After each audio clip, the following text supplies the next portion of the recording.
Hi guys, I'm Jmarc Onelongo, and I will be discussing to you everything that we have tackled in our subject, purposive communication. Purposive communication is simply writing, speaking, presenting to different audiences for various purposes. But what is purposive communication?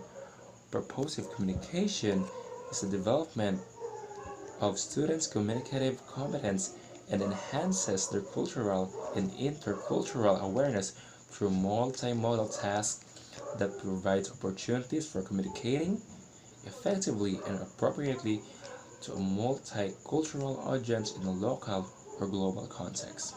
It equips students with tools for critical evaluation of a variety of texts and focuses on the power of language and the impact of images to emphasize the importance of conveying messages responsibly.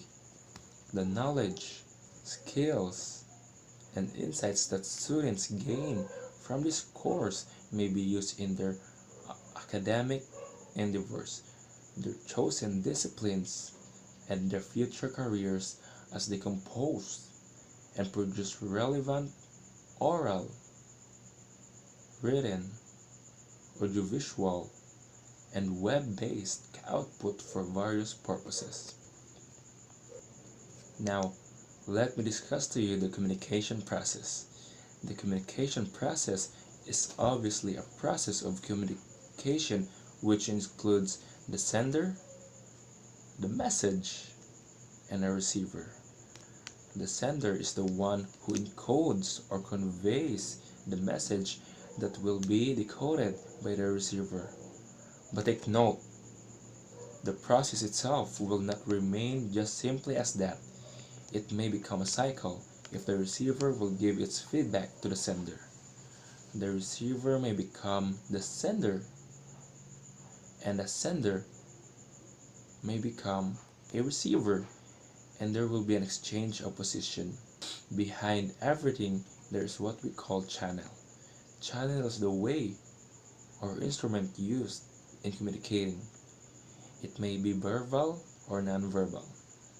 Also, the communication process may be interrupted or it may totally break down if there is a barrier. So guys, avoid barriers to have an effective communication and an efficient conversation. The next topic is ethical communication. The word ethical comes from the word ethics. Ethics is a system of moral principles, which means that you try to do what is right or correct. Ethical communication encompasses being honest in all communications, keeping confidential information confidential, and not discussing the personal or business situations of others in public or in front of a third party. Ethics, of course, is a very important concept for today's world. Many people get themselves into all sorts of difficulty by ignoring the ethics and doing their own thing.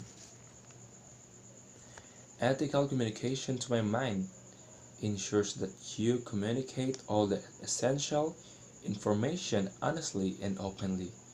You do not attempt to hide or downplay certain facts that might affect the opinion of your audience to what you have to say.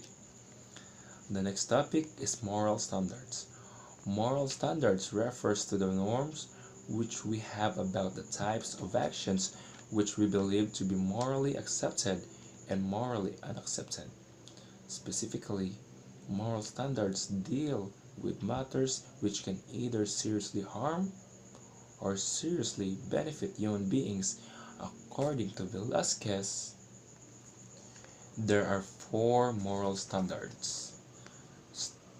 The first of the four moral standards is rights. Rights is concerned with individuals' basic needs and welfare. Second is justice. Justice is a standard that concerns on what the cost or benefit of an action. The third moral standard is utility. It concerns the positive and negative effects that an action or policy has, will have, or might have on other. The last but not the least is care. Care is a moral standard that concerns the relationship we have with other individuals. The next topic is the 10 ethical guidelines for communication. Number 1. Abide by relevant laws. You must adhere to the laws governing intellectual property. Number 2. Abide by appropriate professional code of conduct. Express ethical principles such as telling the truth, reporting information accurately, etc. Number 3. Telling the truth. Abide by your organization's policy on social media. It has to be limited and controlled. Number 4. Take advantage of your employees' ethics resources. They are the one who decides. Number 5. Tell the truth. Be honest. Number 6. Don't mislead your readers. A misleading statement is to reach false conclusion. Number 7. Use design to highlight important ethical and legal information. Number 8. Be clear.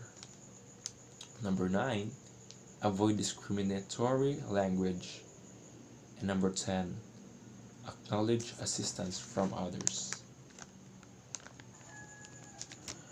The last topic is communicating across cultures. It concerns the eastern and western part of the world. This topic is composed of two subtopics, which is above the surface and beneath the surface. Above the surface has 7 different factors. Number 1, political factors. Number 2, economic factors. Number 3, social factors. Number 4, religious factors. Number 5, educational factors. Number 6, technological factors. And number 7, linguistic factors. While beneath the surface has its own factors. Number 1, focus on individuals or group. Number 2, distance between business and private life. Number 3, distance between ranks. Number 4, need for details to be spelled out. And number 5, attitude towards uncertainty. Well, that's all, folks. Again, I'm Jmarc Onelongo of BSIT signing out.